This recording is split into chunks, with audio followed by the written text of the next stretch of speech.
Le gagnant de la semaine se nomme Michel Desjoyaux. En tête depuis maintenant 33 jours, le leader a su gonfler son matelas d'avance dans cette délicate remontée de l'Atlantique Sud. Demain lundi 19 janvier, il passera l'équateur avec plus de 450 000 de bonus sur le deuxième, Roland Jourdain.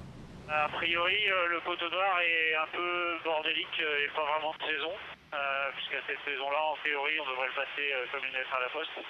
Et ça a l'air d'être un petit peu plus compliqué, mais ça passera quand même, puisqu'on est déjà suffisamment à ouest. Et bon, il y a une belle masse nuageuse qui nous attend, et il y aura peut-être un peu moins d'air dedans que ce qu'on aurait pu attendre à cette saison-là, mais ça passera, et je pense que ça passera à peu près pareil pour Bilou, peut-être un petit peu mieux que pour moi, mais ça ne changera pas grand-chose. Pas question de vendre la peau de l'ours avant de l'avoir tué, mais le bonheur n'est plus très loin pour Michel, attendu dans une douzaine de jours au Sable d'Olonne.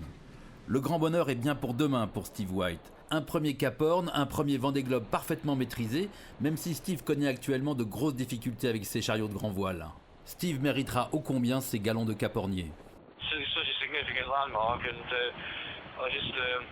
Ce n'est qu'une marque de parcours. Je pensais que je ne casserais plus rien avant de l'atteindre, mais j'avais tout faux. Je ne vois plus d'ailleurs ce que je pourrais casser maintenant. J'espère que je vais vivre des moments plus faciles dans l'Atlantique que ce que j'ai vécu. Après plusieurs jours de légitime angoisse, Dick Afari a retrouvé le sourire, mais aussi un petit goût de civilisation. Je viens de voir un gros bateau de pêche. C'est le premier bateau que je vois depuis que j'ai quitté l'Atlantique la dernière fois. Hormis bien sûr Kim Pinda et Akena Veranda. Je suis de retour dans le monde des humains. C'est cool, j'adore ça.